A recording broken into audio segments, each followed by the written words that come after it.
हरे कृष्ण।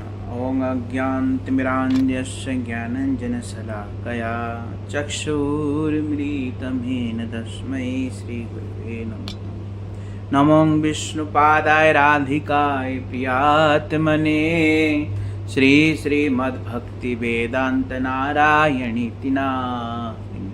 श्री कृष्ण चैतन्य प्रभु नित्यानंद श्री अद्वैत गदाधर शिवासादि गौर भक्त वृंद। हरे कृष्ण कृष्ण कृष्ण हरे हरे, हरे राम राम राम हरे हरे। कियतो मैं सर्वप्रथम अपने गुरुपाद पद्म परमाराध्यतम नित्रिला प्रविष्टम विष्णुपादष्टत्रशत श्रीमद् भक्ति वेदांत नारायण गोस्वामी महाराज जी के चरण कमल में अनंत अनंत कोटि दंडवत अर्पण करता हूँ। श्रीमद् भगवत गीता श्लोक संख्या अध्याय षष्ठ अध्याय श्लोक संख्या 26। यतो यतो निश्चलति मनश्चञ्चलमस्थिरं ततस्ततो निशम्यैतदात्मन्यैव वंशं नयेत। भगवान को अर्जुन कह रहे हैं कि यह चंचल और अस्थिर मन जिन जिन विषयों की ओर धावित होता है, मन को उन विषयों से निगृहित कर आत्मा में ही स्थिर करेंगे।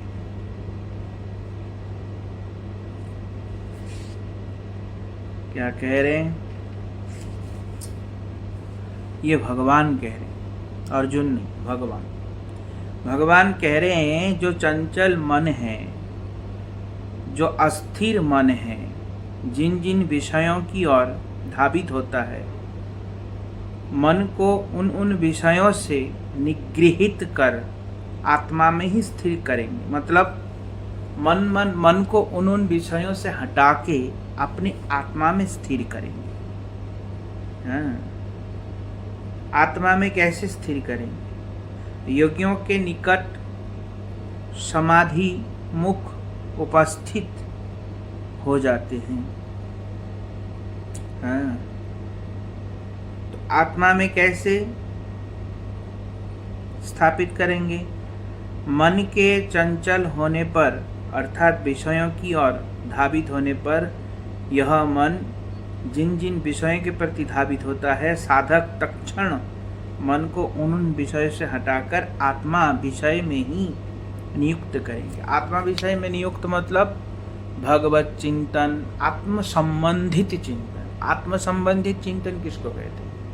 हमारा आत्मा का संबंध केवल और केवल भगवान से है और किसी से नहीं है। तो आत्मचिंतन में ही भगवत चिंतन भी होता है, इसलिए कह रहे आत्मचिंतन। आत्मचिंतन का मतलब क्या है? क्योंकि आत्मा का अगर चिंतन करेगा तो आत्मा का संपूर्ण सब चीज आ जाएगा। आत्मचिंतन मतलब स्वरूप की सेवा, स्वरूप की इष्ट देव, सब चीज आ जाता है। इसलिए कह रहे आत्मचिंतन करना चाहिए। तो आत्मचिंतन करने की चेष्टा करनी चाहिए। अगर मन विषयों के प्रति भाग रहा है तो आत्मचिंतन करना चाहिए। मेरा इस संसार में कोई नहीं, मैं अकेला हूँ, एकमात्र मेरे प्रभु श्री कृष्ण ही मेरे प्रभु। बस ये सब भावना, ये सब चिंतन करनी चाहिए। कह रहे हैं प्रशांत मन शम हेनम योगिनम सुख उत्तमम उपपैति शांत रजसम ब्रह्मभूत अकल्मषम। क्या कह रहे हैं? रजोगुण और राग द्वेष आदि से रहित ऐसे प्रशांत चित्त ब्रह्म भाव संपन्न योगी को आत्मानुभव रूप उत्तम सुख प्राप्त होता है।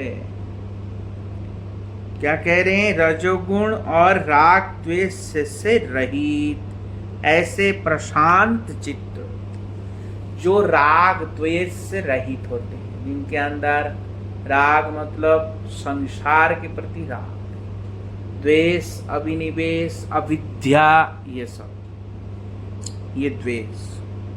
तो संसार के प्रति राग मतलब संसार के प्रति जो आसक्ति है उससे जो दूर रहते हैं, वो प्रशांत चित्त ब्रह्म भाव संपन्न योगी को आत्म अनुभव रूप उत्तम सुख की प्राप्ति होती है।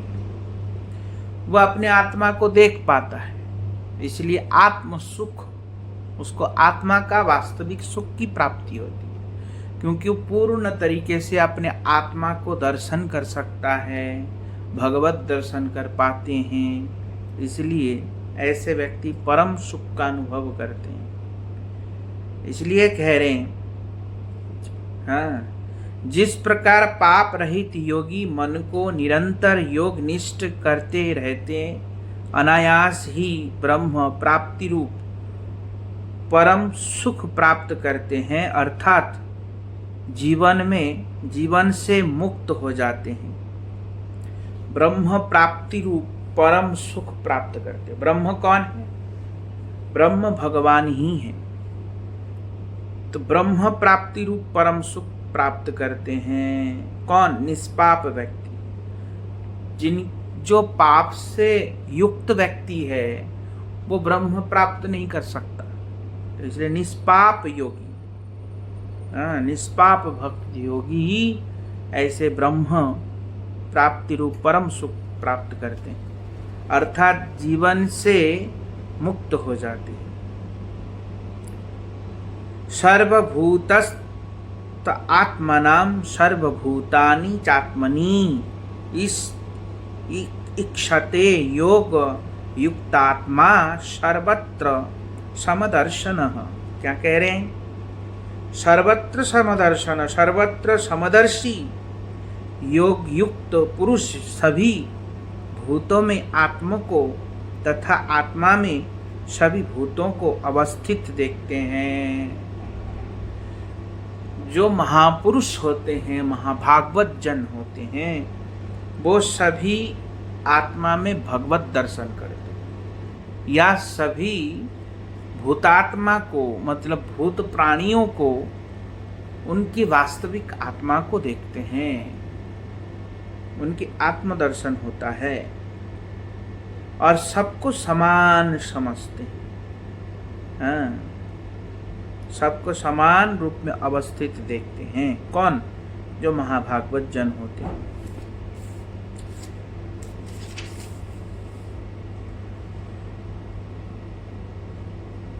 सुख कैसा है इसे ही संक्षेप में बता रहा हूं। समाधि युक्त योगी के दो व्यवहार है, भाव और क्रिया।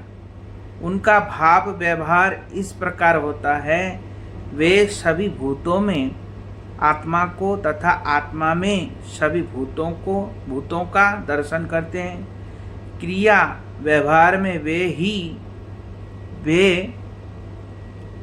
वे सर्वत्र समदर्शी हैं। क्रिया व्यवहार में, भाव में तो ये देखेंगे कि सब जीव भगवान के संतान या भगवान इसके अंदर भी विराजमान है, भाव के द्वारा देखेंगे।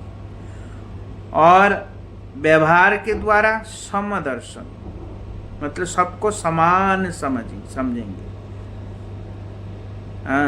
दो श्लोक में भाव और श्लोक में क्रिया की व्याख्या कर रहे हैं। तो क्रिया में क्या होगा? क्रिया में सबके लिए समान भाव, और भाव में सबके अंदर भगवत दर्शन या आत्मदर्शन, सभी जीवात्मा हैं, भगवान के संतान हैं, ऐसा दर्शन भाव। तो जो सभी भूतों में मुझे और मुझसे सभी भूतों को देखते हैं, उनके लिए मैं अदृश्य नहीं होता हूँ और वे भी मेरे लिए अदृश्य नहीं होते। क्या कह रहे हैं? भगवान कह रहे हैं, यो माम पश्यति सर्वत्र सर्वंच मयि पश्यन्ति तस्याहं न प्रणश्यति प्रणश्यामि स च मे न प्रणश्यति। क्या कह रहे हैं? जो सभी भूतों में मुझे, यो माम पश्यति सर्वत्र सर्वंच मयि पश्यति, जो सभी भूतों में मुझे और मुझ में ही सभी भूतों को देखते हैं, उनके लिए ही मैं अदृश्य नहीं हूँ। भगवान कह रहे हैं कौन कि किसके लिए मैं अदृश्य नहीं हूँ? जो मेरे को सभी प्राणी के अंदर देखते हैं, उसके लिए मैं अदृश्य नहीं हूँ। और वे भी मेरे लिए अदृश्य नहीं है, और वो व्यक्ति भी मेरे लिए अदृश्य नहीं। किंतु बहुत लोग कहेंगे निराकार निर्विशेष, वो मायावादी होते हैं। निराकार भगवान निराकार होते ही नहीं है, भगवान के सुंदर आकार होता है। जो बोलते हैं, व्याख्या करते हैं भगवान का कोई आकार नहीं होता, वो मूर्ख प्राणी, मूर्ख, नितांत मूर्ख व्यक्ति। तो यहाँ पे भगवान कह रहे हैं वो देख नहीं पाएगा, क्योंकि वो पापी को दिखाई कहाँ देगा। तो यहाँ भगवान कह रहे हैं जो व्यक्ति सभी जगह में मेरा अनुभव करता है, वही व्यक्ति मुझे देख पाते हैं। और मेरे लिए भी वो दृश्यमान है, मेरे लिए भी वो दृश्यमान नहीं है ऐसा नहीं, मेरे लिए भी दृश्यमान। भगवान अदृश्य नहीं रहते, तथा वैसे ही साधक भी भगवान के लिए अदृश्य नहीं होते। अर्थात सर्वदा परस्पर साक्षात्कार के कारण वे उपासक भ्रष्ट नहीं होते। जो सर्वत्र मेरा दर्शन करते हैं और मुझ में ही समस्त वस्तुओं का दर्शन करते हैं, मैं उनका ही होता हूँ। अर्थात शांत रति का अतिक्रम कर हम लोगों के बीच मैं उनका हूँ और वे मेरे हैं। इस प्रकार एक समय भाव युक्त प्रेम या संबंध युक्त प्रेम उत्पन्न होता है।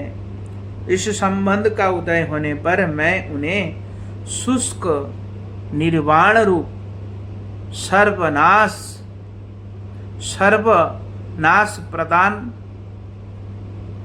सर्वनिर्माण रूप सर्वनाश प्रदान नहीं करता हूँ। वे मेरे दास होने के कारण और नष्ट नहीं हो सकते। भगवान के दास होने के कारण वो लोग कभी नष्ट नहीं होते। और ना भक्त कभी भगवान को निराकार रूप मानते, इसलिए भगवान के लिए भी भक्त भी निराकार नहीं। भगवान भी भक्तों को देखते हैं, जैसे भक्त भगवान को देखते हैं ऐसे भगवान भी भक्त को देखते हैं। भगवान यहाँ पे कह रहे हैं तो सर्वभूत स्थितम यो माम भजन्त्येकत् मा स्थितः सर्वथा सर्वमात्मनो अपि स योगी मयि वर्तते। भगवान कह रहे जो योगी एकत्व बुद्धि से अर्थात मेरे प्रति साधन और सिद्ध कालगत द्वैत बुद्धि से रहित होकर मेरा आश्रय कर सभी भूतों में स्थित मुझे भजते हैं, वे योगी सभी अवस्थाओं में रहकर भी मुझ में ही अवस्थित रहते हैं।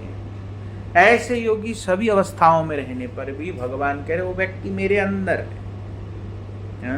कौन? जो योगी एकत्व बुद्धि से अर्थात मेरे प्रति साधन सिद्ध कालगत द्वैत बुद्धि से रहित होकर मेरा आश्रय कर सभी भूतों में स्थित मुझे भजते हैं। सभी भूतों में स्थित मतलब सभी प्राणी में भगवान विराजमान है। ऐसे भगवान का जो भजन करता है कौन? भक्तजन। द्वैत बुद्धि से रहित। द्वैत मतलब भगवान अलग वस्तु है ना, ऐसा द्वैत बुद्धि से रहित होकर के भगवान का जो भजन करता है, ऐसा व्यक्ति मुझे ही अवस्थित रहते, मुझ में ही अवस्थित रहते, ऐसा व्यक्ति भगवान के अंदर ही है और भगवान के बाहर भी है। सब जगह में रहने पर भी भगवान के अंदर, मतलब क्या, भगवान के हृदय में है।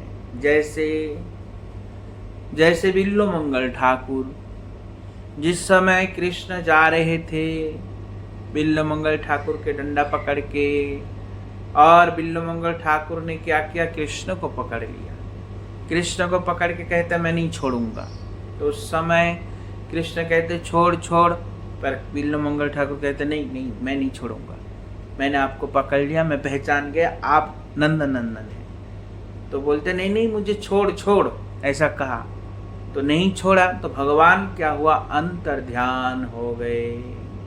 भगवान जब अंतर ध्यान हो गए तो बिल्वमंगल ठाकुर कहते हैं आप अंतर ध्यान तो हो गए, पर मेरे हृदय से कैसे निकल के दिखाओ, मेरे हृदय से थोड़ी अंतर ध्यान हो जाओगे। मैंने आपको भक्ति पास में, भक्ति पास मतलब क्या, भक्ति रूपी पास मतलब होता है जंजीर। भक्ति रूपी जंजीर से मैंने आपको हृदय रूपी कारागार में बंदी बना दिया। अब आप यहाँ मेरे हृदय से कैसे निकल जाएंगे, आप मेरे हृदय से निकल के दिखाओ, ऐसे कहेंगे। तो उसी प्रकार भगवान को जो ऐसे भजते हैं भक्त भी भगवान के हृदय में ही रहते हैं। इसलिए कहते हैं भक्त जैसे भक्त के हृदय में भगवान रहते हैं, ऐसे भगवान के हृदय में भक्त रहते हैं। जैसे कहते तुम्हार हृदय सदा गोविंद विश्राम, गोविंद कहे वैष्णव मूल प्राण, वैष्णव प्राण है। तो इसलिए भगवान के हृदय में भक्त हमेशा रहते। इसलिए कहते साधु हृदयमय्यम, साधु हृदयमय्यम, साधु मेरे हृदय में रहते हैं और साधु के हृदय में मैं रहता हूं। तो कहने की तात्पर्य क्या है, ऐसा।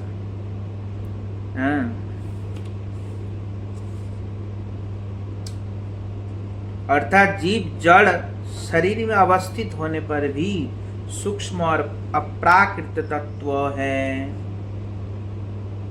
सूक्ष्म और प्राकृत तत्व है। बाल की नोक से 100 टुकड़े, पुनः उनसे भी 1 टुकड़े 100 टुकड़े करने पर उनके एक भाग जितना सूक्ष्म होता है, जीव उससे भी अधिक सूक्ष्म होता है। इतना सूक्ष्म होने पर भी जीव अप्राकृत वस्तु है तथा धर्म योग्य होता है। अनंत अर्थात मृत्यु से रहित होता है, अर्थात मोक्ष है। किंतु परमात्मा एक है, वे एक होकर भी असंख्य जीवों के हृदय में अंतर्यामी एवं साक्षी रूप में विराजमान रहते हैं। स्मृति में भी ऐसा कहा देखा जाता है, एक एव परो विष्णु सर्वव्यापीनः संशय ऐश्वर्याद्रूप में कंच सूर्यवत बहुधेयते।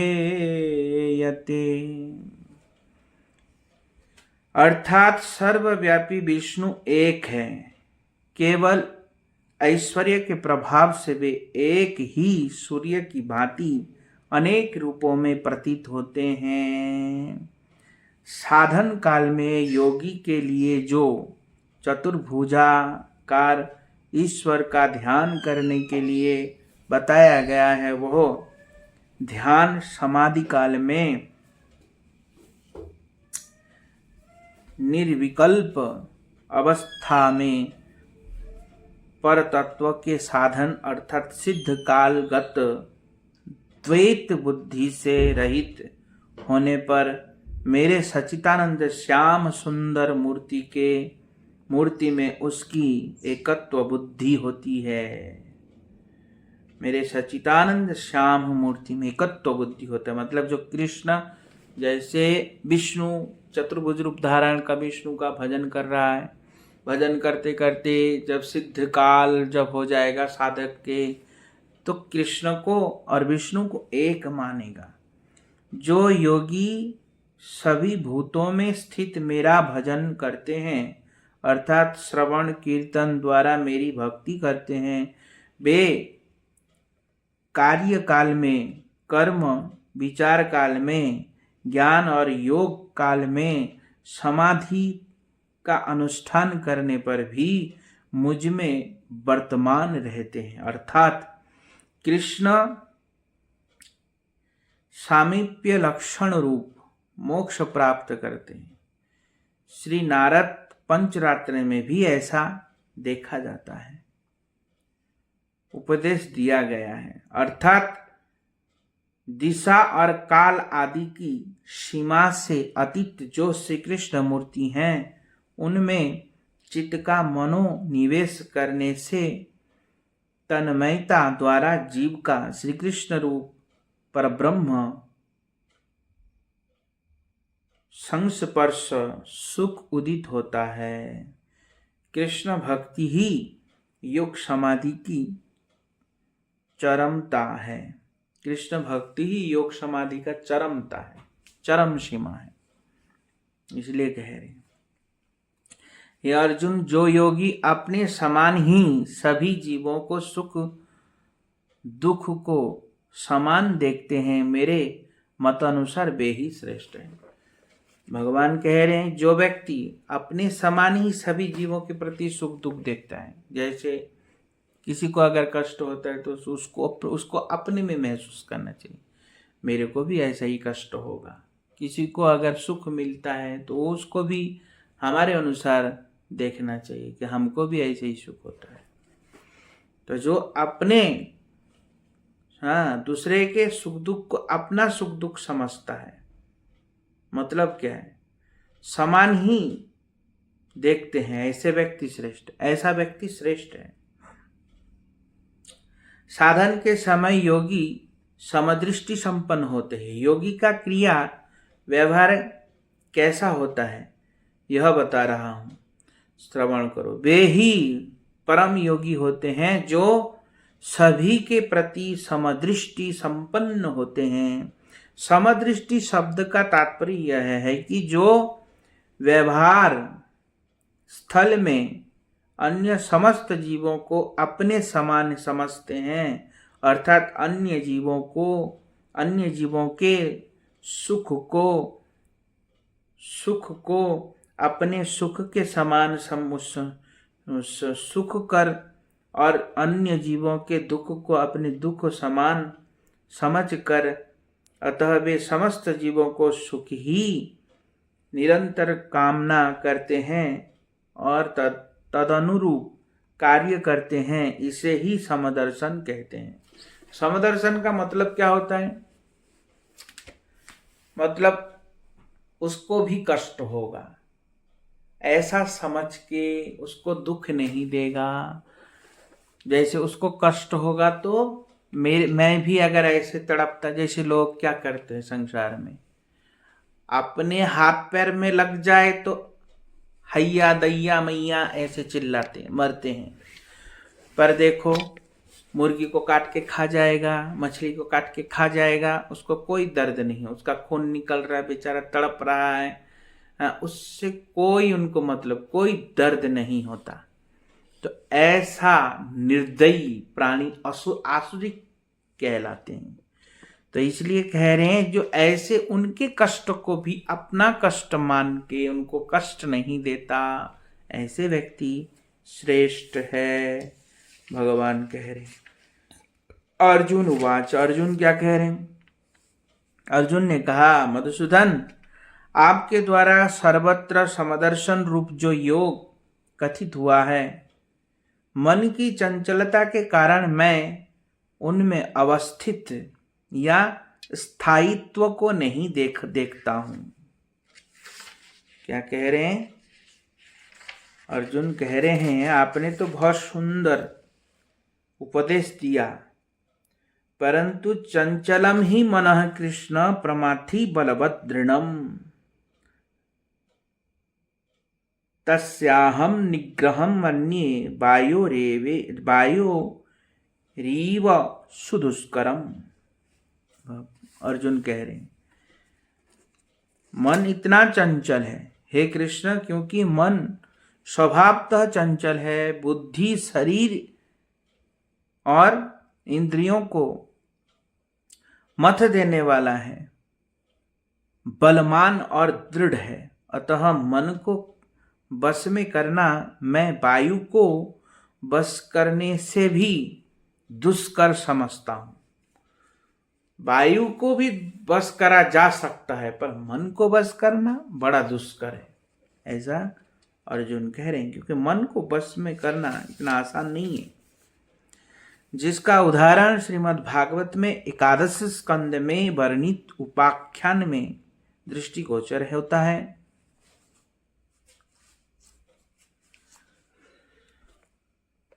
अवंती देश का एक धनवान ब्राह्मण अपने पुत्र परिवार के साथ रहता था। वह धनवान होने पर भी अत्यंत कृपण था। वह पुत्र परिवार और समाज के सुख के लिए एक कौड़ी भी खर्चा नहीं करता था, बल्कि वह धन संग्रह की चेष्टा में ही रत रहता था। बड़े होने पर बच्चे उसके व्यवहार से क्षुब्ध हो गए। आस पड़ोस, परिवार और समाज के लोग भी उसके विरोधी हो गए। यहाँ तक कि कर